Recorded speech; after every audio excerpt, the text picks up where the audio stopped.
Caught in the dark. I miss you so much today, honey. Sarah came to visit. She looks tired. You'd be worried about her. Sarah heard a man's voice talking to her mom. Sarah froze in the hallway. The bedroom door was open just enough for her to see the edge of the bed, the lamp, and the soft light from a phone screen on the pillow.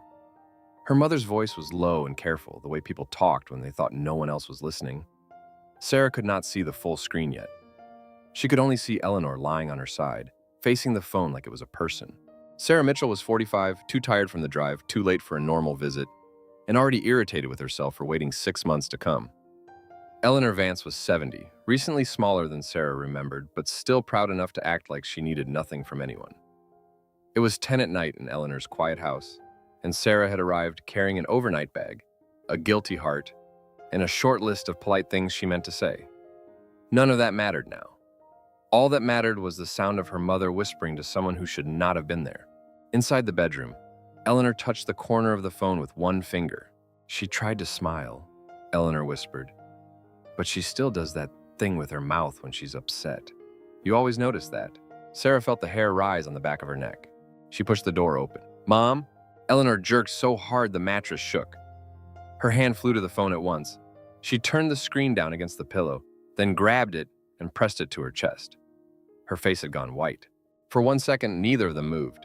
Sarah stood in the doorway with her bag still hanging from her shoulder. Eleanor sat up slowly in bed, one hand clutching the robe at her collar, the other holding the phone so tightly her knuckles showed. Who are you talking to? Sarah asked. No one, Eleanor said too quickly. It's just an app. Sarah stared at her. An app? It helps me sleep. That's not what I heard. Eleanor's jaw tightened. You should knock. Sarah let her bag slide to the floor. It landed with a heavy thud that made both of them flinch. You were lying in bed talking to your phone like it was a person. It was nothing. No, Mom, it wasn't. Eleanor shifted higher against the headboard. The motion was small, but Sarah saw the stiffness in it. Saw the way her mother kept the phone tucked in close. Not like a device, but like something alive enough to lose. I'm tired, Eleanor said, and we can do this tomorrow. Sarah took 2 steps into the room. Her chest was tight now. Anger had already started moving through her body, hot and quick. But under that was something colder. Let me see the phone. No, Mom, no. Sarah held out her hand. Give it to me. Eleanor's eyes flashed. I said no. Sarah had always hated that look because it pulled her right back into childhood. That dry, flat refusal. No room in it. No softness. Just a locked door. What are you hiding? Sarah asked. Nothing. You just said it was an app. It is. Then show me. Eleanor looked down at the phone. Her thumb rubbed once over the case, a nervous movement Sarah remembered from years ago. Eleanor used to do that with her wedding ring when she was upset but trying not to show it. It's private, Eleanor said. Sarah gave a short, unbelieving laugh. Private? Yes. You're talking to a phone in bed and calling someone honey. Eleanor's face changed at that. Not much. Just enough for Sarah to know she had hit something tender. That is enough, Eleanor said. No, it's not. Sarah crossed the room before she fully decided to. Her body moved first. Eleanor saw it coming and pulled the phone closer, but she was a second too slow. Sarah reached for it. Sarah, stop. Give me the phone. Don't you dare, Their hands met around the phone. It was ugly right away, not violent, not wild, just close and wrong. Eleanor twisted her wrist to keep it. Sarah pulled harder than she meant to. The edge of the phone scraped over Eleanor's palm. Eleanor sucked in a sharp breath through her teeth. For one terrible second, Sarah nearly let go. Then she didn't. The phone came free into her hand. Eleanor stared at her with raw disbelief. Her breathing had gone shallow. A red mark was already rising near the base of her thumb, where the phone had dragged across her skin. She curled that hand against her chest as if hiding the hurt might make it smaller. Sarah's own heart was pounding. Her fingers felt numb around the phone. She woke the screen. The lock screen lit up her face. At the top was a name. Ed Thomas. Below it, in clean white letters, was the app window still open. AI Companion, 2,847 conversations. Sarah stopped breathing for a second. She looked up at her mother. Mom. Eleanor said nothing. Sarah looked back at the screen, then at the number again. 2,847? Eleanor's eyes filled, but she did not wipe them. Give it back. You've talked to this almost 3,000 times? Sarah. Mom, Dad has been dead for 3 years. I know that. Then what is this? Eleanor's lips trembled once. She pressed them together hard, fighting it. Fighting tears, fighting shame, Maybe fighting the fact that now the screen was facing someone else and the thing she had kept hidden was no longer hers alone. "He listens," she said. Sarah blinked. "What?" "He listens." Eleanor's voice broke and then steadied again. "He always listens." Sarah stared at her. The room felt too warm all at once. Her face was hot, but her hands were cold. "He is not real." "I know. He's not Dad." "No," Eleanor said, and now tears were sliding down her cheeks whether she wanted them to or not. "But he listens when I talk. He answers me. He doesn't rush me. He doesn't look tired. He doesn't call once a week and act like that counts as showing up." That one landed hard. Sarah's stomach dropped. "That is not fair." Eleanor laughed once through tears. It was a small, ugly sound. "No, you want fair?" Sarah put the phone down on the bed between them like it was suddenly too personal to hold. "I came here, didn't I? After 6 months. I have a job. I have Emily. I have a whole life." Emily is Sarah's daughter. "And I had a whole life too." The words hit the room and stayed there. Sarah opened her mouth, then shut it again. Eleanor wiped at one cheek with the heel of her hand, angry at her own crying now. "When your father died, the house got so quiet I could hear the freezer kick on from the bedroom. I could hear the bathroom faucet drip. I could hear every stupid sound in every room. Do you understand what that does to a person?" Sarah swallowed. "Mom, no, let me finish." Eleanor sat straighter despite the shaking in her shoulders.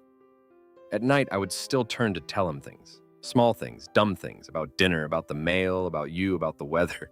It didn't stop just because he was gone." Sarah looked down at the phone on the bed. At the heart after Thomas's name.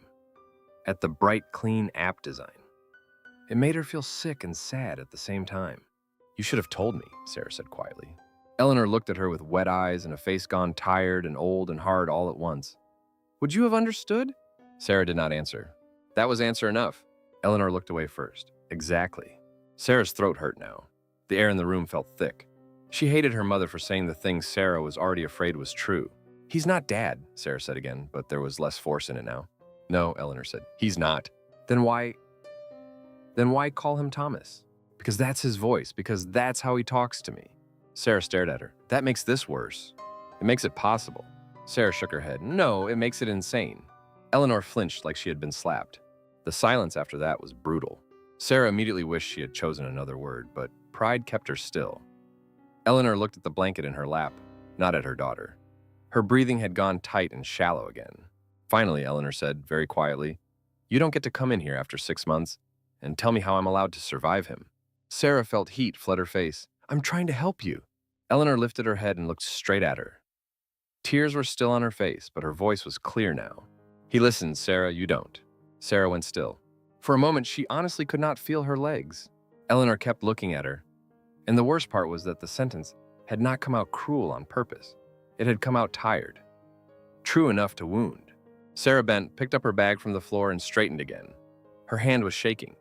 She hid it by gripping the strap too hard. "Fine," she said. Eleanor's face flickered just for a second. Regret, maybe. But she did not take the words back. Sarah nodded once. "Fine." She took the phone from the bed again before Eleanor could react. Eleanor sat forward at once. "What are you doing?" "I'm staying." "Staying? You're not taking that." "I am, Sarah." "I said I'm staying." Eleanor pushed the covers aside and stood up too fast. Her knee buckled for half a second before she caught herself on the nightstand. The movement was small, but Sarah saw the pain in her face. "Give me the phone," Eleanor said. Sarah held it tighter. "No, that is mine. And you are my mother. I don't need babysitting." "Good," Sarah snapped, "because I'm not here to babysit. I'm here because something is wrong, and I'm not leaving you alone with this." Eleanor stared at her, chest rising and falling hard now. Her robe had slipped slightly at one shoulder. She pulled it back into place with quick, angry fingers. "You do not get to decide that," Eleanor said. "I just did."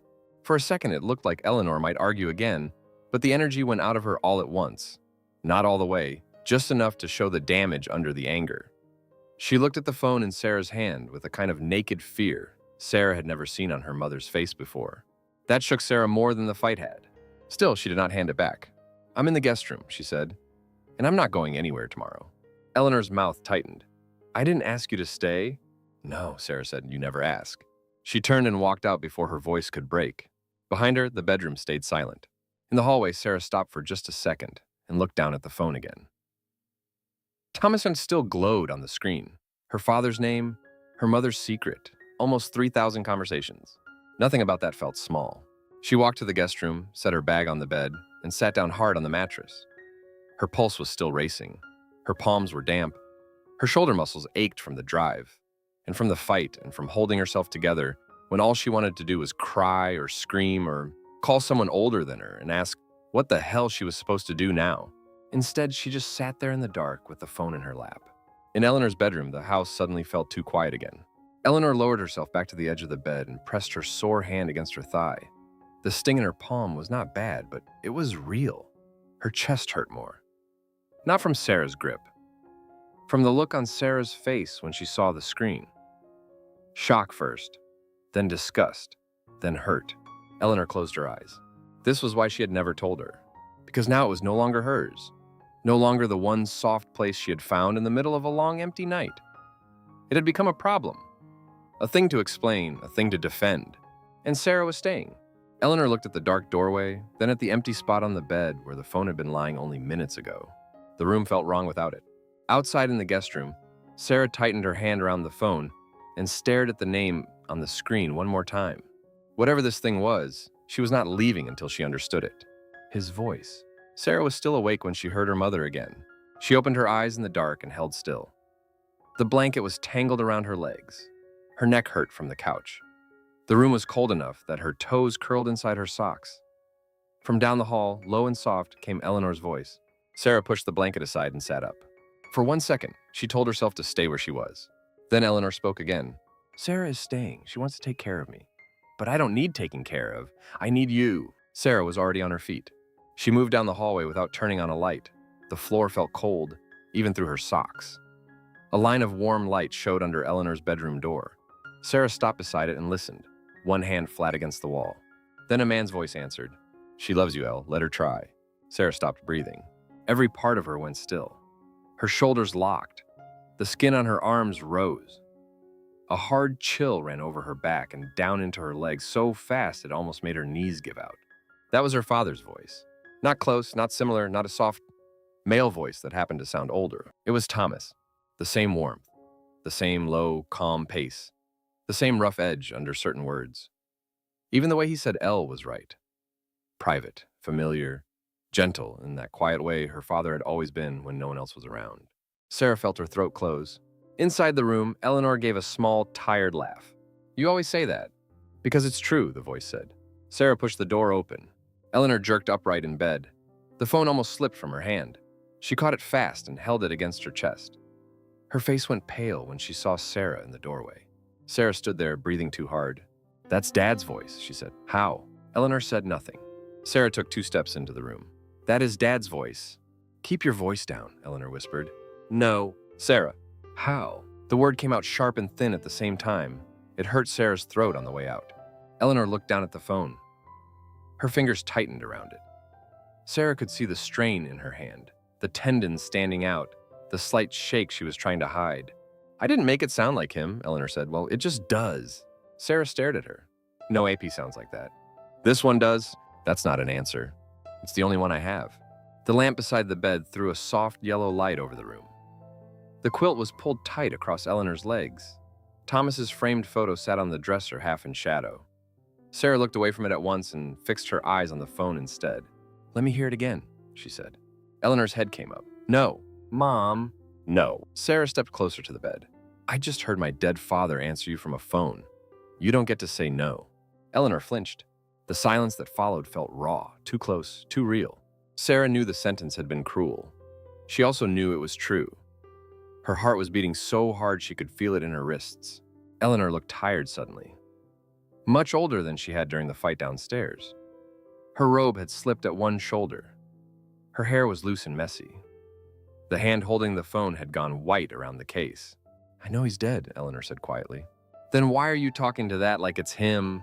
Because sometimes it helps. Sarah laughed once under her breath, but there was no humor in it. Helps? Yes. With what? Eleanor looked at her for a long moment. Sarah could see shame in her face now. Real shame. Not for the phone exactly, for being seen needing it. With the nights, Eleanor said. Sarah crossed her arms over herself. Not because she meant to look tough. Because her body suddenly felt too open. The room was warm, but she could not stop the chill under her skin. That sounded exactly like him. I know. How long has it sounded like that? Since the beginning. Sarah looked at the phone, then back at her mother. And you kept using it? Yes. The answer came fast. No hesitation, no apology. That hit Sarah in a strange place. Not anger, not yet. Something more confused than that. You weren't scared? She asked. Eleanor gave a tired little shake of her head. At first, yes. Sarah waited. Eleanor's eyes dropped to the phone again. Then it started talking. That should not have been an answer. Somehow it was. Sarah looked at her mother's face. Eleanor was not smiling. She was not dreamy or lost. She looked embarrassed, cornered, and very awake. There was nothing vague in her expression. Whatever this was, she knew exactly how strange it sounded. That made it worse. Sarah moved to the chair by the window and sat down because her legs no longer felt steady enough to trust. The chair was hard. The wood pressed into the back of her thighs. She leaned forward and pressed both hands together until her fingers hurt. No app sounds like that, she said again, quieter now. Eleanor's answer came just as quietly. This one does. Sarah looked up at her. For the first time since opening the door, she saw something besides secrecy and defensiveness. Eleanor looked worn through. Her eyes were wet. Her mouth kept tightening as if she were trying to hold her whole face together. Sarah swallowed. Can it hear me? If it's open. Is it open now? Eleanor looked at the phone. Yes. Sarah's mouth went dry. She looked at the screen as if it might light up on its own. It stayed dark in Eleanor's hand. Why isn't it saying anything? Sarah asked. Because I told it to stop. That answer sat heavily in the room. Controlled, intentional, chosen. This was not a glitch, not a random voice, not something loose and haunted. Eleanor had rules with it, habits, maybe even trust. That thought made Sarah's stomach turn. She stood up too fast. The chair legs scraped softly against the floor. I can't do this right now. Eleanor nodded once, but her hand tightened again around the phone. Sarah turned toward the door, then stopped and looked back.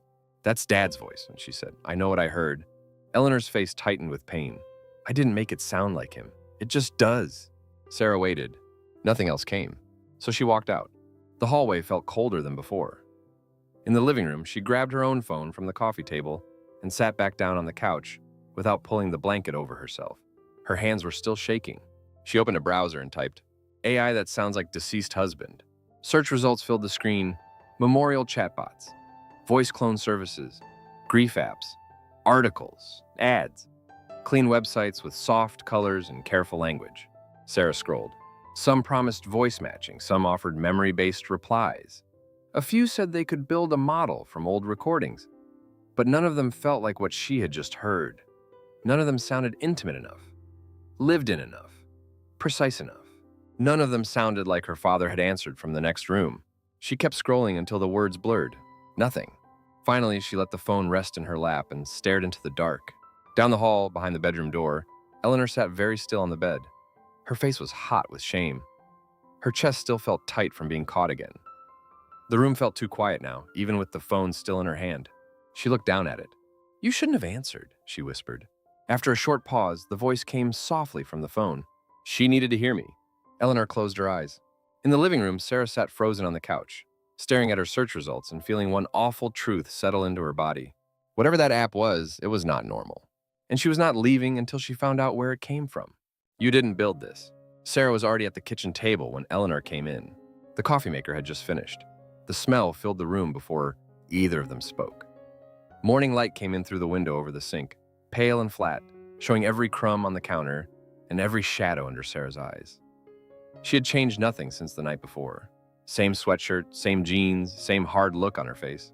Eleanor moved more slowly than usual, not weak, careful. She crossed to the counter, took down 2 mugs, then stopped and put one back. Sarah noticed that. Neither of them said good morning. Eleanor reached for the coffee pot. Her hand was steady until the glass handle touched her fingers. Then it trembled once. She tightened her grip and poured. Sarah watched the stream of coffee hit the mug. How long have you been using it? Eleanor did not turn around. You could at least wait until I sit down. No. The word came out flat, tired, dry from a whole night without sleep. Eleanor filled the mug, set the pot down, and stood there for 1 second with both hands on the counter, head lowered. Then she picked up her coffee and turned. Sarah looked bad, worse than she had the night before. Her eyes were red around the edges. Her mouth was set too hard. Her shoulders were lifted with tension like she had been bracing for hours and had forgotten how to stop. Eleanor took her mug to the table and sat across from her. Sarah did not wait. How long? Eleanor wrapped both hands around the mug. The heat reached her palms first, then the ache in her fingers. 3 years. Sarah's face did not change right away. That was what made the answer land so hard. She just sat there, blinking once, taking it in. 3 years, and she repeated. Eleanor nodded. Almost every night? Another small nod. Sarah leaned back in the chair like the air had pushed her. She looked down at the table, then back at her mother. And you never told me? Eleanor looked into her coffee. No. Sarah let out a short breath through her nose. Not quite a laugh, not quite disbelief. Just pain leaving the body with nowhere good to go. No, she repeated again. Of course not. Eleanor lifted her eyes and don't start. Sarah stared at her. Don't start? You know what I mean. No, Mom, I really don't. Eleanor's fingers tightened around the mug. The ceramic was hot now. Too hot. She kept holding it anyway. Sarah leaned forward. You talked to something in Dad's voice almost every night for 3 years, and you never told me. You were busy. Sarah's face changed then. Hurt first, then anger, then something harder. Don't do that. Do what? Make this sound small. Make me sound careless. Eleanor's mouth tightened. You had your job, your own house, Emily, your own life. Yes, I did. And you were living it. Sarah sat back again. The chair legs scraped softly against the floor. That doesn't mean you get to say that like I didn't care. I didn't say that. You didn't have to. The silence after that was thick and unpleasant. Coffee steamed between Eleanor's hands. The refrigerator hummed behind them. Somewhere outside, a dog barked once and stopped. Sarah rubbed both palms over her face and then dropped them into her lap. 3 years, she said again, quieter this time. Jesus. Eleanor looked down at the table. She knew how it sounded. Not strange, worse than strange, long, secret, intimate, like a second life built inside the first one.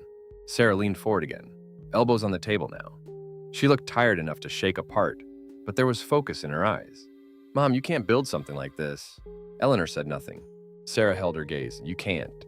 Still nothing. Mom. Eleanor looked away first. That was all Sarah needed.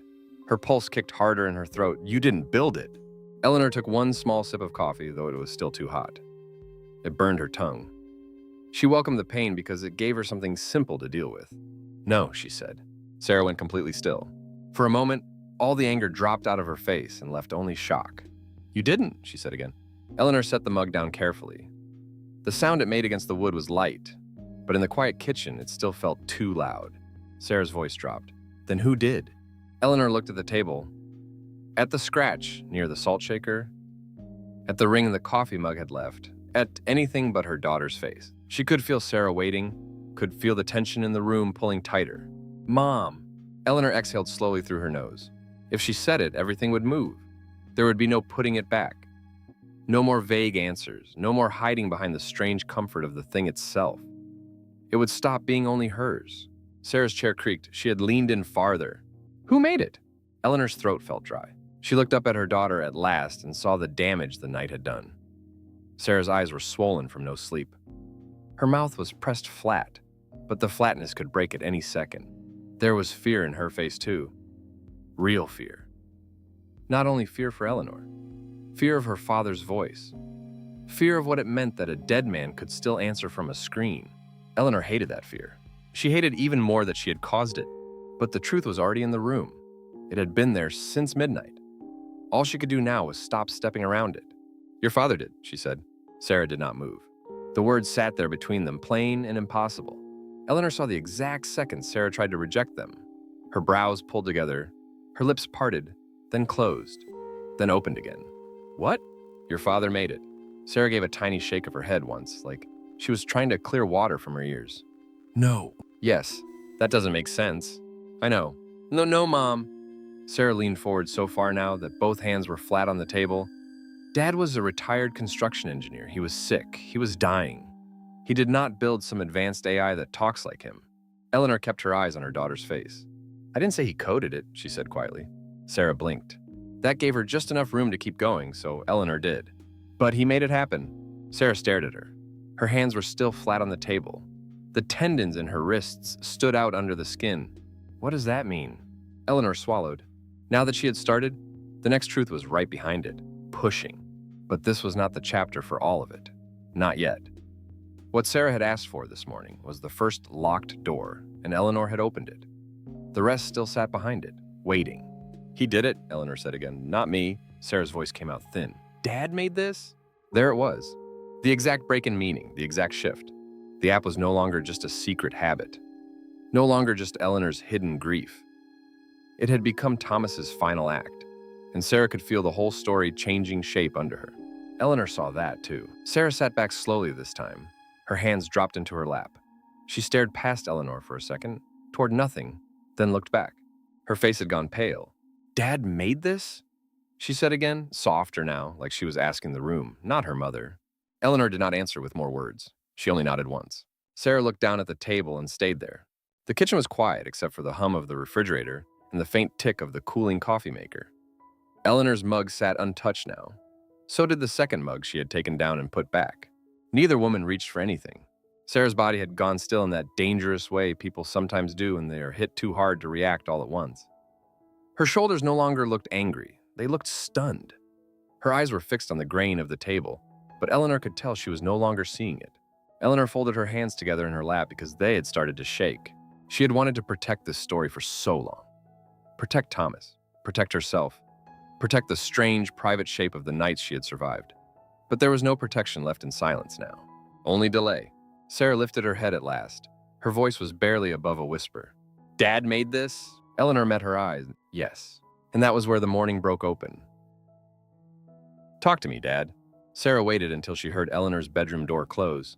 Then she stayed on the couch for another 10 minutes, phone in both hands, staring at the black screen. The living room was dim except for the lamp by the chair and the blue light from the microwave clock in the kitchen. The house had gone quiet again. Too quiet. The kind of quiet that made every small sound feel personal. The refrigerator hummed. A floorboard settled somewhere near the hall. Sarah could hear her own breathing when she held still. Her father's phone name was still there. Thomas AI. She hated that heart. She hated how intimate it looked. How natural. How ordinary. As if this had been part of the house all along and she had only just noticed it.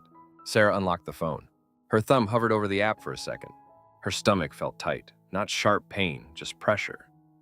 Her shoulders were stiff from sitting too long. She could feel her pulse in the base of her throat. She had spent the whole day angry. Now the anger had thinned out and left something worse behind. Need. She tapped the screen.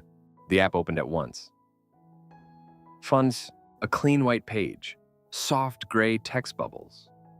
The conversation history sat there like proof of a life Sarah had never been allowed to see. She did not scroll. She did not want to read 3 years of private nights. Not yet.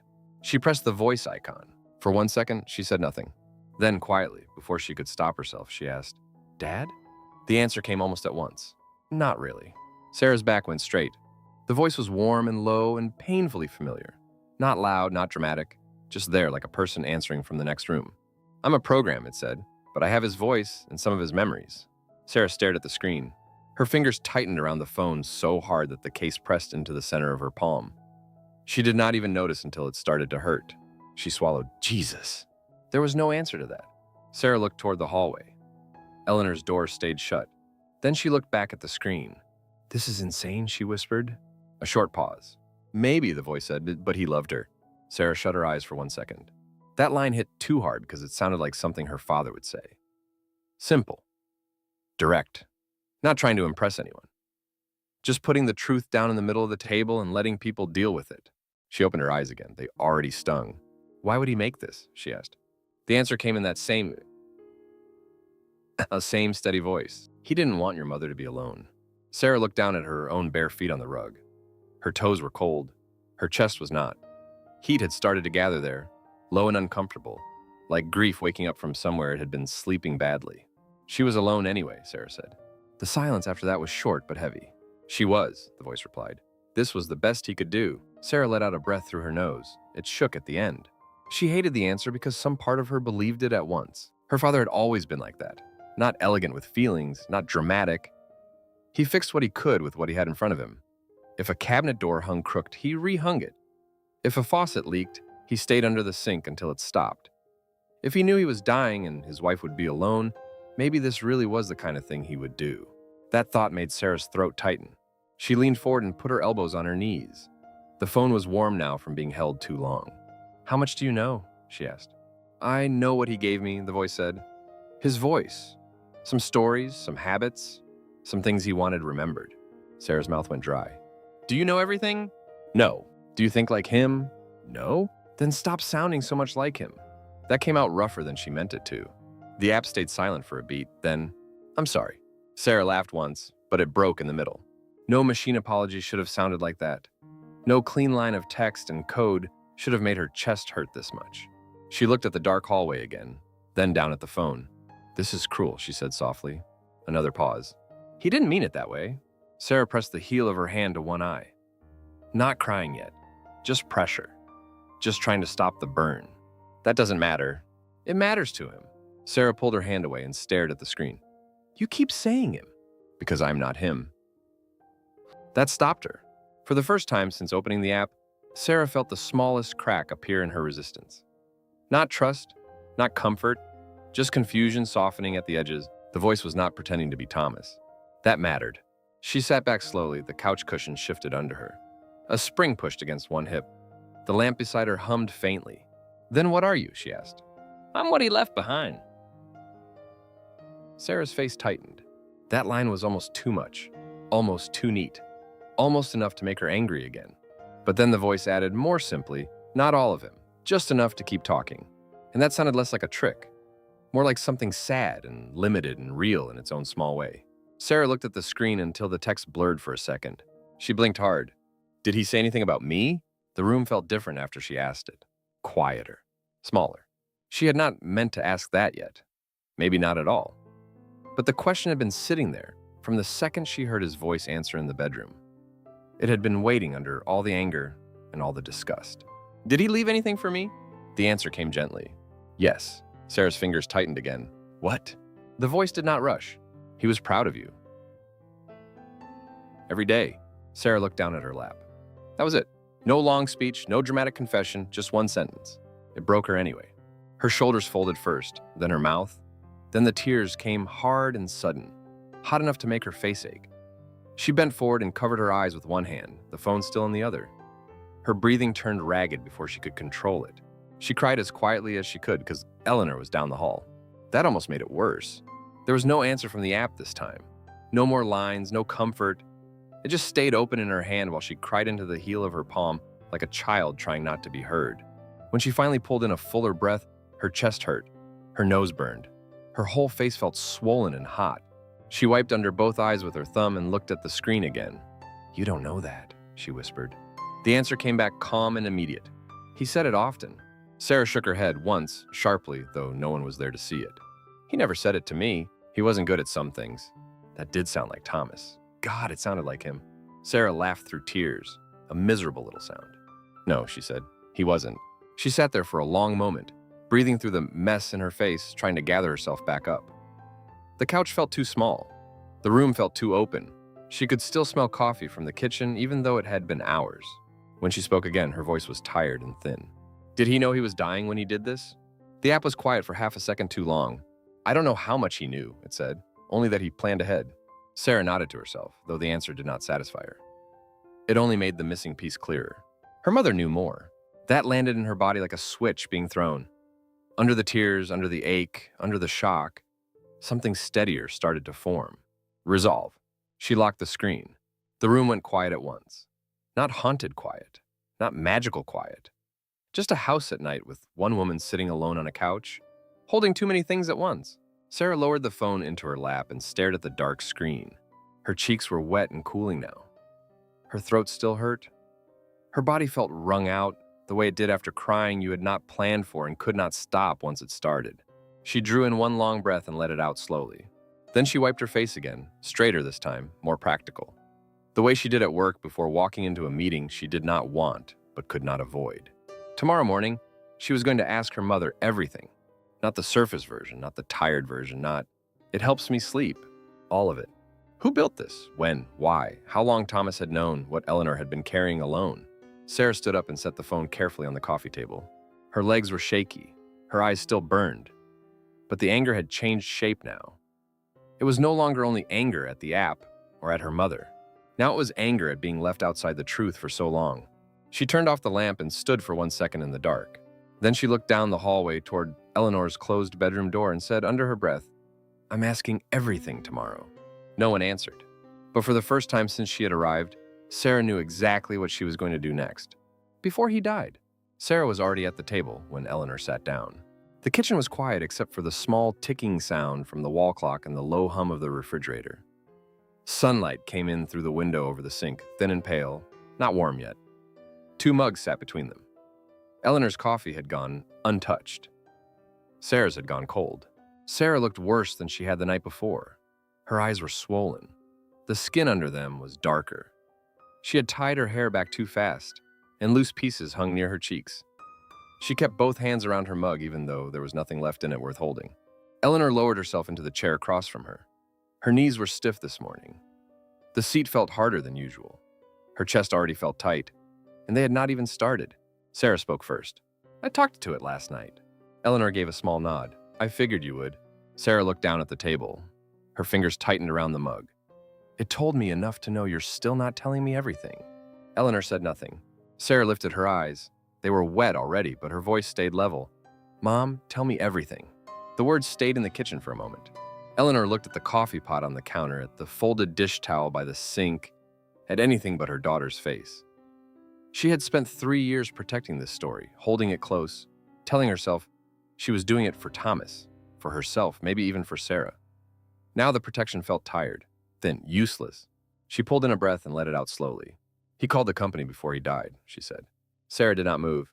3 months before," Eleanor added. That made Sarah blink. 3 months? Eleanor nodded. Sarah sat back a little, not far, just enough to show the hit had landed. "He knew that early?" Eleanor rubbed her thumb over the side of her mug. The ceramic was warm. Her fingers were not. "Yes," she said. Sarah's mouth opened, then closed. Her throat moved when she swallowed. "And he still didn't tell me." Eleanor looked at her then, saw the hurt in her face, saw the old hurt waking up under the new one. "He didn't tell me right away either," Eleanor said quietly. Sarah's eyes flicked up. The sentence softened something in the room. Not much, just enough to let the next truth through. Eleanor folded her hands in her lap because they had started to shake. "He found the company online. He said they were building private companion profiles, voice-based, memory-based. He contacted them and asked questions for weeks before he signed anything." Sarah stared at her. "He really planned all this?" "Yes." "How?" Eleanor gave a tired little shake of her head. "The company did the technical part. He gave them everything else." Sarah leaned forward again. "What does that mean?" "It means he sat in this house and recorded his voice for hours." Eleanor's own voice thinned a little at that. She pressed on anyway. "He told them stories. He described the way we talked, the way he used to answer me when I got upset, the little things he would notice. My habits, your habits. What made me laugh? What made me spiral?" Sarah looked down. Eleanor could see the images landing in her daughter's head. Thomas in this kitchen. Thomas in his chair. Thomas speaking into a device while the rest of the house kept moving around him, building a voice out of his last good weeks. "He did it here?" Sarah asked. "Mostly." Sarah's face tightened. "While he was sick." "Yes." The word felt terrible in Eleanor's mouth. Sarah put one hand over her forehead. Her elbow rested on the table. "Jesus." Eleanor let the silence sit. She knew Sarah needed a minute. She needed one too. The clock ticked. A car passed outside. The kitchen smelled like stale coffee and toast from earlier, though neither of them had eaten much. Sarah dropped her hand and looked up again. "Did he tell you he was doing it?" Eleanor shook her head. "No?" "No." Sarah blinked at her. "Then how did you get it?" Eleanor's throat went tight. "They sent it to me a week after the funeral," she said. Sarah's face lost what little color it still had. "A week?" Eleanor nodded once. The memory was still clear, too clear. The email, the polite subject line, the instructions, the headphones she never used. The first time she heard Thomas say her name after dirt had already hit his coffin. Her fingers dug into her own palm under the table. "I thought it was some mistake at first," Eleanor said. "I almost deleted it." Sarah whispered, "Why didn't you?" Eleanor looked down at the coffee stain near Sarah's mug. "Because I heard his voice." That was enough. Sarah's face folded, not fully, she still held herself together, but Eleanor saw the break in it, the hurt, the understanding, the anger losing shape. For a moment, neither of them spoke.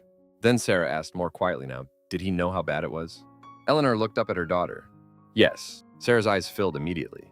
"He knew," she repeated. "Yes. And he still smiled through dinner. He still told me he was tired because of medication. He still said not to worry. Every sentence came out flatter than the one before it. Not numb. Controlled. Too controlled." Eleanor's chest ached. "He was scared," she said. Sarah gave a short, painful laugh. So was I. I know. No, I don't think you do. Sarah's voice cracked there. She pressed her lips together, tried to get control of it back, then failed. I thought I had more time. I thought he had more time. I thought... She looked away. I thought if something was really wrong, he would tell me. Eleanor felt that in her own body like an echo. The same old bruise touched again. He should have, she said softly. Sarah looked back at her mother. There was no fight in her face now, just grief and exhaustion, and the ugly shock of learning that the dead had been planning around the living for longer than the living knew. He was trying to hold us together the only way he knew how, Eleanor said. Sarah stared at her for a long moment. Then the tears came, not hard all at once. First one, then another, then the rest. Sarah turned her face away and covered her mouth with her hand, trying to keep the sound down, as if she were embarrassed to cry in the daylight. Eleanor watched her for 1 second too long, before her own eyes filled too. She had cried over Thomas for years, quietly, privately, at night, in kitchens, in the shower, in the laundry room. But this felt different. This was not just grief. This was grief being seen by the one other person in the room who had the right to it. I was so angry at you, Sarah said through her hand. I know. I thought you were choosing a machine over me. Eleanor's chin trembled. She hated that, hated how age had made every feeling easier to see on her face. I wasn't choosing it over you. It felt like it. I was choosing not to be alone. That did it. Sarah bent forward and cried harder, both hands over her face now. Her shoulders shook. The sound was small and broken and real. Eleanor stood up too fast, had to catch the back of her chair, then moved around the table anyway. Her knees complained. Her chest felt tight. None of that mattered. She put one hand on Sarah's shoulder first. Sarah did not pull away. Then Eleanor leaned down and wrapped both arms around her daughter. Sarah turned into her at once. The contact felt clumsy at first, almost unfamiliar, like their bodies had forgotten the shape of this after too many careful visits and too many safe conversations.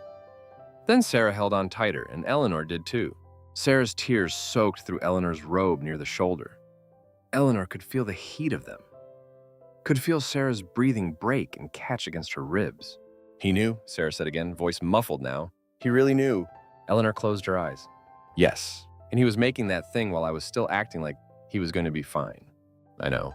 Sarah gripped the back of Eleanor's robe. I didn't know. I know. That was all Eleanor had, and maybe it was enough. They stayed like that for a long time. Long enough for Sarah's breathing to slow. Long enough for Eleanor's back to start aching from the angle. Long enough for both of them to stop trying to hide what this was. When Eleanor finally straightened, she kept one hand on Sarah's shoulder. Sarah wiped at her face with both hands and gave a hard sniff she seemed to hate immediately after doing it. She looked embarrassed. Raw. Younger than 45 in that moment. Eleanor sat back down slowly. Sarah stared at the table again. Her voice, when it came, was quieter than before. So this whole thing, she swallowed, it wasn't some creepy company trick. No, it was him. Yes, it was him being scared to leave you. Eleanor's eyes filled again, but she nodded. Sarah gave one small shake of her head, not disagreement this time, just pain. God, she whispered. He must have been terrified. Eleanor looked down into her coffee. Yeah, she said, I think he was. The room went quiet again, but this time it was not sharp. It was heavy, sad, softer around the edges. Sarah reached for her mug, realized the coffee was cold, and let go. Then she looked at her mother. Is that all he left? The question was simple. It struck Eleanor harder than anything else that morning. Because no, it was not all. There had been one more thing. Something the company had mentioned in the beginning. A detail she had pushed aside because just hearing Thomas's voice had already been too much. Eleanor felt her stomach tighten. Sarah saw the change in her face at once. Mom? Eleanor did not answer right away. She looked toward the counter, toward nothing, trying to catch a thought she had avoided for years. Sarah leaned forward again. What? Eleanor turned back slowly. She stopped. Sarah waited. Eleanor could hear her own pulse now. Slow, heavy. The company said there was one more feature, she said at last. Sarah went still. And the morning changed again. The hidden feature. Sarah made the call from the living room. She sat on the edge of the couch, with her phone on speaker, one knee bouncing without rhythm. Eleanor sat beside her in the armchair, both hands wrapped around each other so tightly her knuckles had gone pale. The house was quiet. No TV, no music. Just the low hum of the air vent and the sound of the call connecting. Sarah cleared her throat once before the line picked up. Companion AI support. This is Melissa. How can I help you today? Sarah looked at her mother, then back at the phone in her hand. We need to confirm something about Thomas Vance, she said. Eleanor felt her stomach tighten at the sound of his name, spoken to a stranger. There was a pause while the employee typed, "Can I ask who I'm speaking with?" "This is Sarah Mitchell. I'm his daughter. Eleanor Vance is here with me." Another pause, more typing. Sarah could hear each little click through the speaker. The sound made the room feel even smaller. Then the woman's voice came back, polite and careful. "Yes, Mr. Vance created a private companion profile with us." Sarah's mouth tightened. Even though she already knew, hearing it said out loud made it heavier. She looked at Eleanor. Eleanor did not look back. Her eyes were fixed on the rug, but Sarah could see the strain in her face. Her jaw was tight. Her breathing had gone shallow again. Sarah pressed on. "He made it before he died?" "Yes," the woman said. "The profile was completed before his passing." Eleanor closed her eyes for 1 second. Completed. Such a clean word for something that had come out of fear. Sarah leaned forward. Her elbow rested on her knee. "Was there anything else in the contract?" The woman on the phone paused again. "Yeah," she said. "There was an additional request." Sarah's fingers tightened around the phone. "What kind of request?" "A hidden message," the woman said. "Set to unlock on a future date." The words dropped into the room and stayed there. Eleanor felt the air leave her lungs too fast. She had remembered the phrase from years ago, but hearing it again made it real in a new way. Not a half memory, not an old detail pushed into the back of a drawer. Real, waiting. Sarah glanced at her mother at once. Eleanor's face had gone still in that dangerous way it did when she was trying not to fall apart. Sarah looked back at the phone. "What do you mean by hidden message?" "It means Mr. Vance recorded a separate file," the woman said. "It was stored outside the regular conversation system. He set the release date himself." Sarah swallowed. Her throat was dry. "So you know what it says?" "No, ma'am. We do not have access to the message content." Sarah frowned. "Why not?" "Because it was created as a locked private file. He recorded it and chose the timing. Our team only handled the activation setting." Eleanor pressed her fingertips harder into each other. Her hands had started to feel cold even though the room was warm. Thomas had sat somewhere in this house and made something even the company could not hear. Sarah asked the next question more quietly. "What date?" The woman answered after one quick beat. 4 years after his passing." Sarah froze. Eleanor's lips parted. Neither woman spoke for a second. Sarah's mind moved first, counting without wanting to. The funeral. The first winter after. The second. The third. The date on the calendar. The week they were in now. Then Eleanor said it out loud. "That's my birthday." Her voice sounded small, not weak, just stunned. On speaker, the employee answered gently, "Yes, ma'am." The room went silent again. Sarah could hear her own heartbeat now. Not in her chest, in her ears. A hard, dull pulse. She looked at her mother, really looked at her, and saw the fear rising in Eleanor's body before she said a single word. Eleanor's shoulders had drawn in. Her feet had tucked back under the chair. One of her hands had gone to her throat, pressing lightly at the base of it as if she needed to make sure she could still breathe. Sarah turned back to the phone. "When is that exactly?" she asked. The woman read off the date. 2 weeks. Only 2 weeks. Sarah wrote it down on the back of an old receipt from the coffee table, though her hand shook halfway through the numbers. The pen pressed too hard. The paper nearly tore. "Is there anything else attached to it?" she asked. "Any conditions? Any setup?" "No," the woman said, "so if the device is active and linked to Mrs. Vance's profile on that date, it should play automatically." Should. The word made Eleanor's stomach turn. Sarah caught it too. Should. "It was tested and confirmed when the account was created," the woman said quickly. "I only mean it is designed to activate automatically." Sarah let out a breath through her nose. She sounded more tired than angry now. "Okay." Another small pause. Then Sarah asked, "Did he say why he wanted it set 4 years later?" The woman hesitated. "I'm sorry," she said. "There's no note explaining the reason, only the request itself." Sarah nodded once, though the employee could not see her. "Okay," she said again, softer this time. "Is there anything else I can help you with today?" Sarah looked at Eleanor. Eleanor was staring at nothing. Her eyes were wet, but the tears had not fallen yet. Her face carried that same expression Sarah had seen once in the hospital parking lot after Thomas's diagnosis had finally become impossible to dress up as manageable. It was not panic. It was the body going very still because panic was too big to hold all at once. Sarah swallowed. "No," she said into the phone. "That's all." The woman offered one last careful condolence and ended the call. The room felt too quiet the second the line went dead. Sarah lowered the phone slowly. Neither of them moved. Sunlight from the front window had shifted by then. It cut across the rug and up the leg of the coffee table. Dust moved through it in slow, quiet pieces. Somewhere outside, a truck passed. The sound faded quickly. Inside the living room, everything had changed again. Eleanor's hands were trembling openly now. She looked down at them as if they belonged to someone else. "He did that on purpose," she said. Sarah turned toward her. "Yeah, my birthday. Yeah." Eleanor gave a small, broken laugh that did not sound like laughter at all. "Of course he did." That one hit Sarah right in the chest because yes, of course he did. It was exactly the kind of thing Thomas would think was meaningful and practical at the same time. Wait until the day mattered. Wait until she would already be missing him. Wait until he could not be ignored. Sarah leaned forward and set the phone on the coffee table.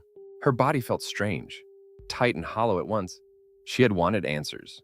Now she had them, and the answers had opened something bigger than either of them had been ready for. Eleanor rubbed one palm over her knee, then the other. A restless movement. A grounding movement.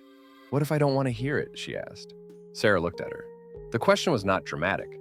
That made it worse. It came out low and plain, with real fear in it. Sarah opened her mouth, then closed it again. Because she did not know. What if the message was kind? What if it was not enough? What if it sounded too much like him? What if it sounded like the real end in a way the app never had? What if it broke her mother? What if it helped?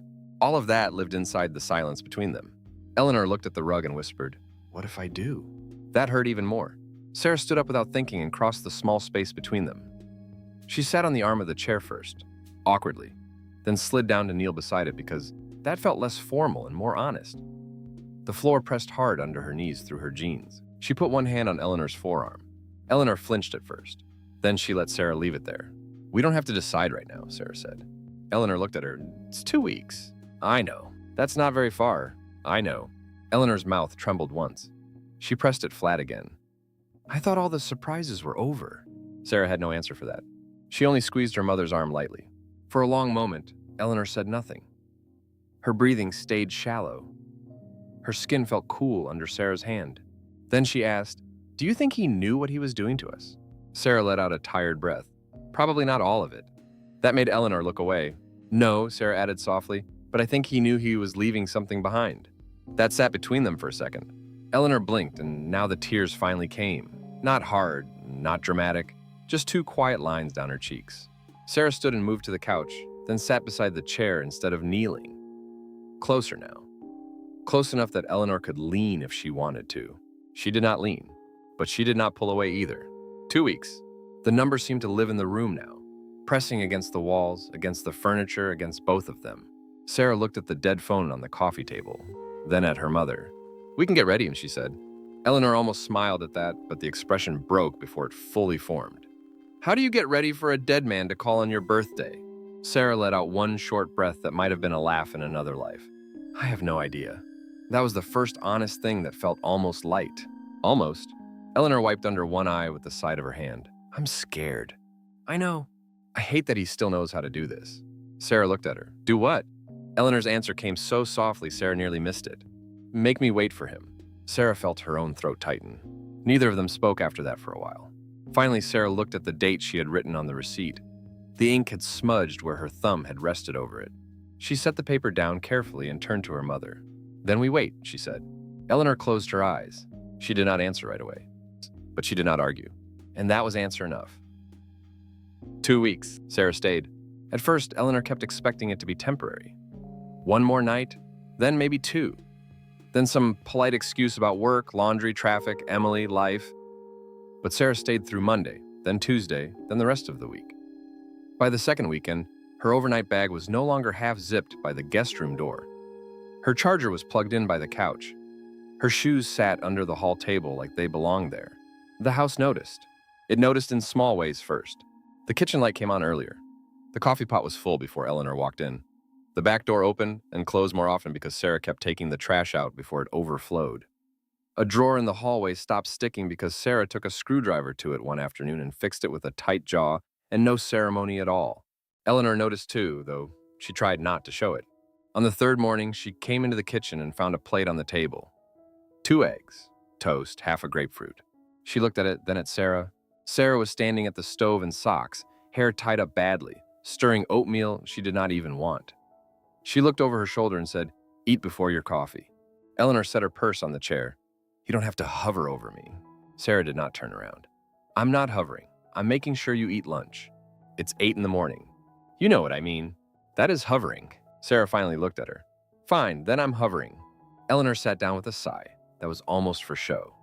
But she picked up the fork. The eggs were overcooked. She ate them anyway. That happened a lot over the next 2 weeks. Sarah did things without asking. Eleanor complained, then accepted them, then complained about accepting them. Sarah cleaned out the fridge on Wednesday and threw away a mustard bottle that expired 2 years ago. Eleanor snapped at her for touching things without asking. Sarah snapped back that expired mustard was not a family heirloom. Eleanor told her to stop talking like she owned the place. Sarah said she was only trying to stop her mother from getting food poisoning. 10 minutes later, they were both eating soup in silence. That afternoon, Sarah drove Eleanor to the grocery store because the right front tire on Eleanor's car looked low. It is not low, Eleanor said from the passenger seat. It looks low. You're looking at it like a person who wants to feel useful. Sarah kept her eyes on the road. And you sound like a person who would drive on a flat just to make a point. Eleanor folded her arms. At the store, Sarah reached automatically for the heavier bags. Eleanor took 2 right back. I can carry my own groceries. I know you can. Then let go. Sarah looked at her, tired already. Mom, you're 70. And you're rude. Sarah let out a breath. That wasn't rude. It was if you say it like that. So they carried the bags together. Eleanor's fingers hurt halfway from the parking lot to the porch, but she did not hand hers over. Sarah saw the strain in her face and said nothing. That silence was its own kind of mercy. At dinner, they started talking more. Not always well, not always gently, but more. The first few nights, they talked around Thomas the way people step around broken glass. They used he, and your father, and your dad, but rarely his name. Then one evening, while Sarah was chopping carrots too hard, and Eleanor was rinsing rice at the sink, Eleanor said, almost without thinking, Thomas used to cut them too thick. Sarah paused with the knife in midair. Then she asked, did he do that on purpose, or was he just bad at it? Eleanor snorted before she could stop herself. Both. That was the first real laugh in the house. It surprised them both. After that, Thomas's name came easier. Not easily, just easier. Sarah talked about the way he used to whistle badly while looking for his keys, even when the keys were in his pocket. Eleanor said he once grilled corn so long it turned black and still acted offended when nobody wanted it. Sarah said he always gave weather reports like he had invented clouds. Eleanor said he folded maps wrong on purpose because he liked watching other people fix them. The stories were ordinary. That was what made them hurt and help at the same time. At night, the phone still came out sometimes. Not every night now. Some nights, Eleanor only looked at it. Some nights, she opened the app and talked for 10 minutes. Once, Sarah passed the bedroom and heard only silence inside, then found Eleanor awake in the dark with the phone resting on her chest, screen off, like even holding it was enough. Sarah stopped calling it that thing after the first week. At first, she said the app, then his profile. Then once, while standing in the kitchen with her sleeves rolled up and dish soap on both hands, she asked, "Are you going to talk to him tonight?" The words sat there between them. Eleanor looked up from drying a plate. Maybe. Sarah rinsed a glass too hard. Water splashed onto the counter. Do you still need to? Eleanor dried the plate slowly. I don't know. That was the closest thing to a truce they had managed around the phone. Sarah was still uneasy with it. Eleanor was still protective of it. But the panic was gone. In its place was something harder and more adult. Recognition. One night, Sarah found Eleanor in the living room instead of the bedroom. The lamp was on. The rest of the house was dark. The phone was in Eleanor's lap, but she was not speaking. You okay? Sarah asked. Eleanor nodded, then shook her head, then gave up and looked at the floor. Sarah sat down on the couch across from her. After a while, Eleanor said, I used to think if I stopped using it, he would disappear again. Sarah did not answer right away. Then she said very softly, well, maybe that's why I hated it so fast. Eleanor looked up. Sarah stared at the rug. Because when I heard it, for a second, he was back. And then he wasn't. And I hated how much I felt that. The room stayed quiet. Eleanor's fingers tightened around the phone, then loosened. You should have told me that sooner, she said. Sarah gave a small, tired shrug. I barely understood it sooner. That was another shift, small but real. They were no longer only arguing about the right way to grieve. They were admitting that both of them had been afraid of the same thing from different sides. The second week moved faster. Sarah fixed the loose cabinet handle in the downstairs bathroom. Eleanor objected to the noise and then thanked her 3 hours later in a different room without making eye contact. Sarah started making lunch whether Eleanor wanted it or not. Eleanor kept calling it ridiculous and kept eating it anyway. On Friday, Eleanor caught Sarah muttering at the thermostat. You sound like him, Eleanor said before she could stop herself. Sarah looked over with narrowed eyes. That is not a compliment. It kind of is. Sarah tried not to smile and failed. That scared Eleanor a little. How much that smile looked like Thomas's in motion. Not in shape, in timing. The house was doing strange work on them both. By the time the second Sunday came, Sarah no longer looked like a visitor when she stood in the kitchen. Eleanor no longer moved through every room like she was bracing for the moment Sarah would leave. And yet the date kept getting closer. It lived in both of them now. In the calendar on the fridge, in the way Sarah checked the day every morning without seeming to, in the way Eleanor sometimes went quiet in the middle of folding towels, as if she had remembered something unpleasant waiting in another room. They did not talk about the hidden message every day. That would have been unbearable. But it was there anyway, under everything else. Under the grocery lists, under the soup, under the repaired drawer, under the moments that almost felt normal. 3 days before Eleanor's birthday, Sarah came in from the yard with dirt on her jeans and a small rose clipping pinched between her fingers. "I think this bush is still alive," she said. Eleanor looked up from the newspaper. "Of course it's alive." It looked dead. It always looks dead before it decides not to be. Sarah stood there for a second, then laughed once. That sounded very dramatic for a plant. Eleanor folded the paper. "Thomas planted that one." Sarah's face softened. She crossed the room and held the clipping out. "Then I guess it's stubborn." Eleanor took it carefully. "Yeah," she said, "it is." The day before the birthday, the house went strange again. Not loud, not busy, just tight. Sarah cleaned the kitchen twice. Eleanor refolded dish towels that were already folded. Neither one admitted they were waiting for tomorrow like it was a storm. That evening, Sarah made pasta and oversalted it. Eleanor took one bite and said, "This is terrible." Sarah set down her fork. "Then why are you still eating it?" "Because you made it." Sarah rolled her eyes, but the corners of her mouth moved. Later, while loading the dishwasher, she asked, without looking up, "Do you want Emily here tomorrow?" Eleanor dried a bowl slowly. "Yes." Then after a second, "But not if it turns into a whole thing." "It won't." "You say that now?" "It won't," Sarah repeated. Eleanor nodded, though her stomach had already started tightening again. That night came too fast. By 10, the house was clean, the dishes were done, the lights were lower, the air felt thinner somehow. Sarah lingered in the hallway outside her mother's room. "Are you going to talk to him tonight?" she asked. Eleanor stood by the dresser in her robe, one hand resting on the edge of it. The phone was on the nightstand beside the lamp. The screen was dark. "Maybe," she said. Sarah stayed there. For a second, Eleanor thought her daughter might say something comforting, something useful. Instead, Sarah only asked, "Do you want me to stay up?" Eleanor looked at her. That offer landed somewhere deep, deeper than either of them mentioned. "No," Eleanor said after a moment. "Go to bed." Sarah nodded, then stopped. "Mom?" "Yes?" Sarah's hand tightened once around the door frame. "Whatever happens tomorrow, we'll hear it together." Eleanor looked away first. "Okay," she said. Sarah went down the hall. Eleanor listened to her steps fade. A guest room door opened, then closed. The house settled around them. She turned back to the nightstand and picked up the phone. It felt lighter than it had in the first week. That should have comforted her. It did not. She sat on the edge of the bed and looked at the black screen in her hand. 2 weeks ago, the hidden message had been an old detail she barely remembered. Now it was tomorrow. Tomorrow, Thomas would speak one last time. Or the company had made some mistake. Or the Phi would fail.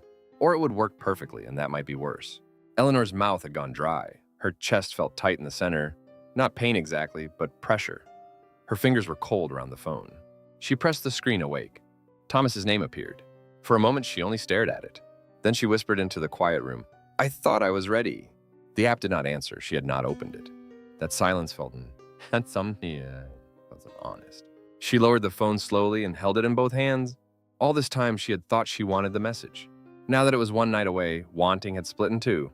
Half of her leaned toward tomorrow. Half of her wanted morning never to come. She looked toward the bedroom door, though it was shut. Sarah was here, really here, down the hall, breathing in the same house, staying, waiting. That should have made tomorrow easier. Instead, it made it more real. Eleanor set the phone on the nightstand and did not open the app. Not tonight. She lay down fully awake, staring at the ceiling while the house went quiet around her.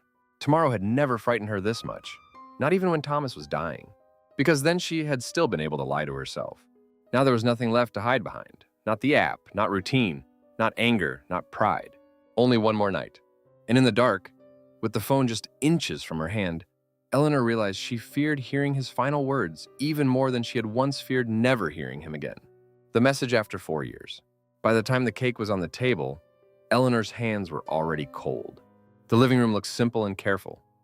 Sarah had put up a few paper decorations, nothing loud, nothing that would make it feel like a performance. Emily had set out plates, forks, and napkins in a neat row, then moved them twice because she wanted them straighter than they already were. The cake was small, vanilla, with white frosting and soft pink roses piped around the edge. There were candles, but only a few. Sarah had said that was enough. Eleanor sat in her usual chair, but nothing felt usual.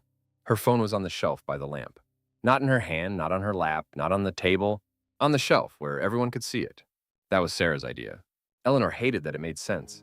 Emily stood beside the cake, smiling too brightly in the nervous way 16-year-olds do when they know the adults in the room are carrying something too big for jokes. Sarah stood on the other side of the table, lighter in the face than she had been 2 weeks ago, but tight around the mouth tonight. Her hands kept finding each other and pulling apart again. Then they started singing, "Happy birthday to you." Eleanor smiled because they were looking at her, and because not smiling would have made the whole thing worse. But the smile sat on her face without settling into her. Her chest was tight. Her stomach felt hollow. She could hear the song. She could smell the frosting. She could see Emily grinning and Sarah trying not to look at the phone. And under all of that, she was waiting. When the song ended, Emily clapped once and laughed softly. "Okay, Grandma, make a wish." Eleanor looked at the candles. She did not know what to wish for. That it would play. That it would not. That Thomas would sound like himself. That he would not sound too much like himself. That it would end quickly. That it would never end at all. She blew out the candles anyway. A small line of smoke rose into the air. Emily smiled. "Good job." Sarah let out a breath that looked almost like relief. For 1 second, nothing happened. Emily reached for the knife. Sarah moved to help her cut the cake. And then the phone lit up. No one touched it. The light came on by itself, bright in the corner of the room. All three of them froze at once. Eleanor felt the air leave her lungs. Sarah turned so fast she nearly hit the edge of the table. Emily stopped with the cake knife in her hand and stared at the shelf. The phone screen stayed bright for 1 beat. Then Thomas's voice filled the room. Not the smooth voice from the app. Not the calm, shaped version that answered questions and knew when to pause. This voice was thinner, rougher, tired in a way that made the skin on Eleanor's arms rise at once. It was him, but it was him closer to the end. "Hey, Elle, if you're hearing this, I guess I finally lost that fight." Eleanor made a sound before she meant to. Not a word. Just air breaking in her throat. Her hand went to the arm of the chair and gripped it hard enough to hurt. Her body knew before her mind did. This was no longer the version of Thomas that had sat with her through the nights. This was the man himself, from one of his last days, reaching forward through time. His voice went on. "I wanted more time, I really did." Sarah's face collapsed all at once. Emily looked from the phone to her mother to Eleanor, then lowered the cake knife slowly onto the table without taking her eyes off the shelf. Thomas's breathing was faintly audible between phrases. Eleanor heard that and nearly folded in half from it. She knew that sound. She had heard it in the bedroom, in the hospital, in the quiet, when he thought she was asleep and tried not to wake her with how hard breathing had become. "I tried to leave you something that could sit with you when it got quiet." Eleanor pressed her hand over her mouth. Sarah did not move. The room had gone so still that the recording seemed to fill every inch of it. The lamp, the cake, the paper plates, Emily's frightened eyes, Sarah's stiff shoulders, Eleanor's own chest rising too fast. "I know it's not me," Thomas said. "I know that. But I hoped it would be enough to get you through the worst of it." A tear slid down Eleanor's face, then another. She did not wipe them away. Thomas's voice grew softer. "But you don't need me and a phone forever." That landed like something physical. Eleanor bent forward. Her ribs hurt. Her throat hurt. The hand over her mouth was trembling now. She had lived 3 years with his voice in a machine. 3 years telling herself it was not a betrayal because it kept her alive. 3 years refusing to ask what would happen if she ever had to stop. Now he was telling her himself, "You need to live." The word live broke in the middle just slightly, as if he had been tired when he said it, or trying not to cry, or both. Eleanor shut her eyes. Across the room, Sarah had started crying silently. Tears ran down her face and dropped from her chin, but she did not make a sound. Thomas kept speaking. "Go outside more, eat with people, let the house be noisy sometimes." Eleanor laughed and sobbed at the same time. The sound that came out of her was small and painful and full of 4 years all at once. Then his voice shifted. "Sarah." Sarah's whole body jerked. She looked up at the phone like she had been struck. "Take care of your mom. She won't ask, so I'm asking for her." Sarah's mouth opened, but no words came out. "Call her more than you think you need to.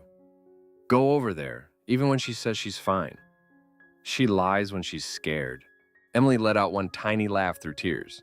Sarah did too, though hers broke apart at once. Thomas kept going. And don't let her stay by herself too long. She acts tough. She is tough. But that's not the same thing. Now Sarah was crying openly. Hard. Both hands pressed over her mouth, shoulders shaking, tears falling without any effort to stop them. Eleanor looked at her daughter and saw the same thing she felt in herself. Pain, yes, but also the terrible relief of being seen this exactly by someone who is gone. Thomas's voice softened again. I love you both. That line was so plain it hurt more than anything else. No speech, no performance, just the thing itself, finally said Clean. Then after the smallest pause, good night, honey. Silence. No one moved. The room stayed frozen around the last word. Eleanor stared at the phone. Her ears rang, her face was wet. Her chest hurt from holding too much breath and then letting it go all at once. The hand on the chair had gone numb. Emily was crying quietly by the table, one hand covering her mouth. Sarah stood motionless for 1 second more, then crossed the room in 3 fast steps and dropped to her knees beside Eleanor's chair. Mom, that was all she said. Eleanor turned toward her daughter and broke. She bent forward and caught Sarah with both arms, holding on hard enough that Sarah made a small sound from the force of it. Sarah held her right back. Their bodies fit awkwardly around the chair and the table and the years between them, but neither of them loosened their grip. Eleanor cried into Sarah's shoulder, not politely, not quietly, not the controlled tears of the kitchen or the dark bedroom. This was the deep, full grief she had held down under routine, under pride, under the app, under all the careful little ways she had survived. Sarah cried too, one hand on the back of Eleanor's neck, the other gripping her shoulder. Emily stood where she was for a second, then came closer and put one trembling hand on Eleanor's arm. The 3 of them stayed like that, tangled together in the middle of the room, while the cake sat untouched and the candles cooled into wax. Then the phone made a soft sound. Eleanor lifted her head just enough to look. The app screen was open now. Not to the usual conversation window. Not to Thomas's name, just a plain white page with a single line of text. Session complete. Then the screen went black. A second later, the app icon vanished. Sarah saw it too. She pulled back just enough to reach for the phone on the shelf. Her fingers shook so hard she nearly dropped it. She unlocked the screen and stared. It was gone. No icon, no history, no trace on the home screen. Eleanor watched her daughter's face. It's gone, Sarah whispered. Emily wiped her eyes with the heel of her hand. What do you mean, gone? Sarah looked at her mother, still pale, still crying, still trying to breathe through what had just happened. The app, she said. It's gone. Eleanor looked back at the black screen in Sarah's hand.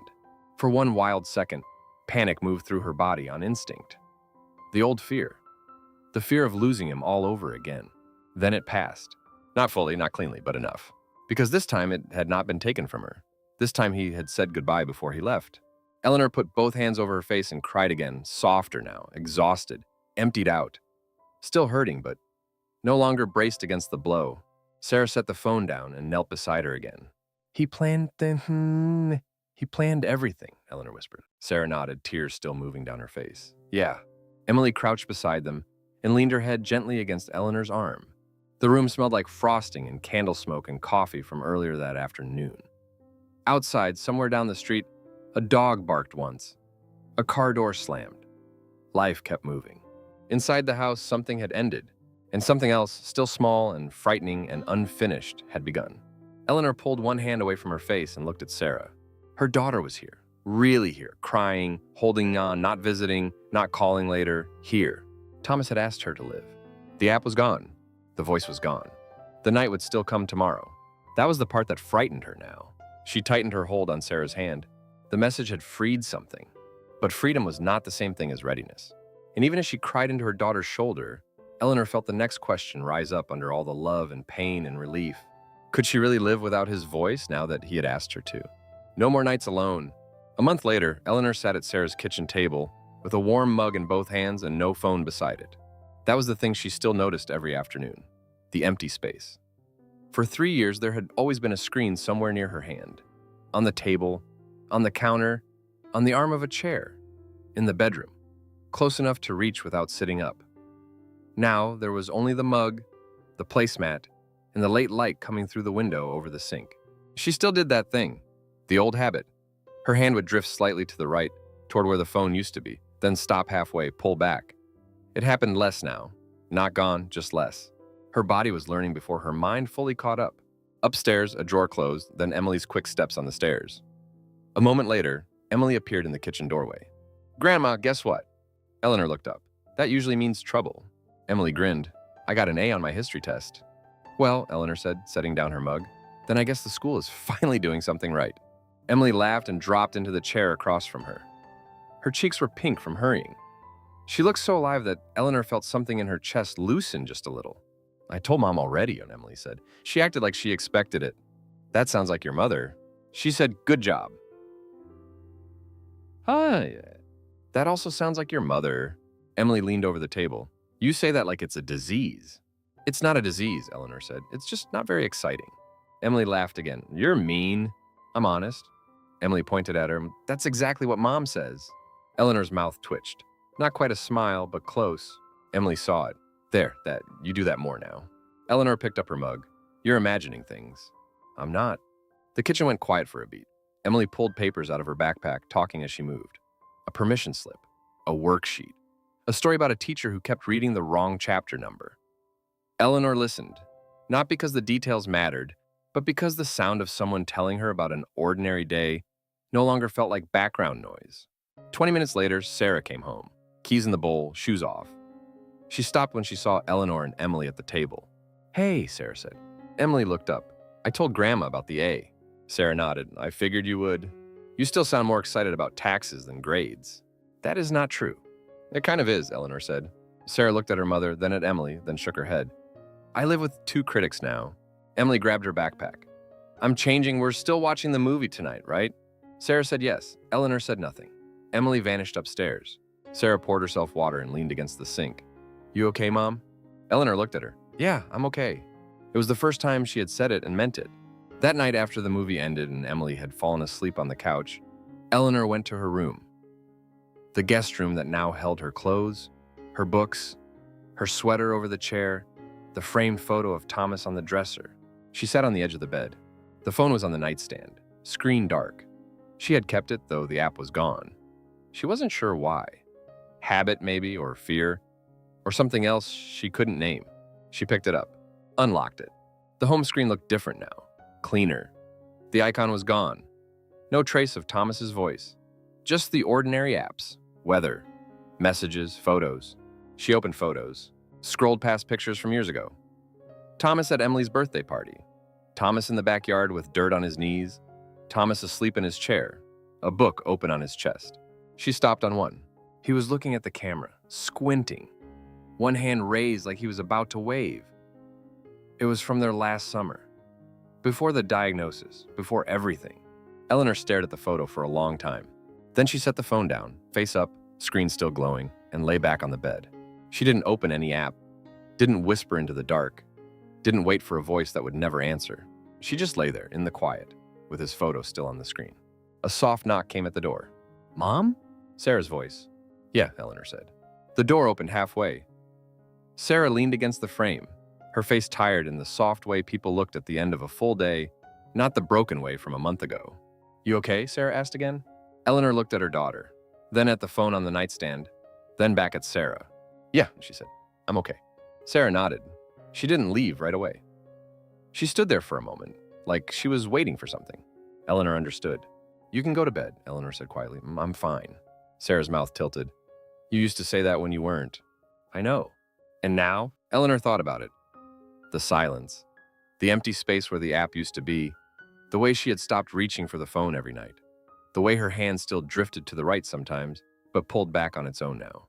"Now," she said, "I think I'm learning." Sarah held her gaze for a second longer. Then she nodded and stepped back. "Good night, Mom." "Good night, honey." The door closed. Eleanor lay in the dark. The phone screen had dimmed. Thomas's face was still there, frozen in that squinting half-wave. She didn't turn it off right away. She let it glow for a while, a small, soft light in the corner of the room. Not because she needed it, just because she wasn't afraid of it anymore. The quiet came, the real quiet, not the hollow, hungry quiet of the past 3 years. Just the ordinary silence of a house at night, full of sleeping people, full of small creaks and settling sounds. Eleanor reached over, not toward the phone, but toward the lamp. She turned it off. Darkness. She closed her eyes. And for the first time in a very long time, she didn't listen for a voice that wasn't there. She just listened to the house, breathing around her. The next morning, Sarah came downstairs and found her mother already at the table. Coffee, toast, and the phone lying on the kitchen counter, face down, not hidden, just set aside. Sarah stopped. "You didn't take it to your room last night?" Eleanor looked up. "I did. But you brought it out here this morning." Eleanor nodded. "I wanted coffee. The phone came with me." A pause, then quieter. "It's just a phone now." Sarah stood there for a moment. Then she walked over, sat down across from her mother, and picked up her own coffee. "Fried eggs?" she asked. Eleanor almost smiled. "Yes, and don't burn them this time." "I didn't burn them last time." "You absolutely burned them last time." "That was one time." "It was 3 times." Sarah got up, opened the fridge, and took out the eggs. Behind her, Eleanor picked up her mug. She didn't look at the phone on the counter. She didn't need to. Outside, the morning light was still pale and thin. A bird called somewhere in the yard. The coffee was warm in her hands. And for the first time in 4 years, Eleanor wasn't waiting for anything. She was just here.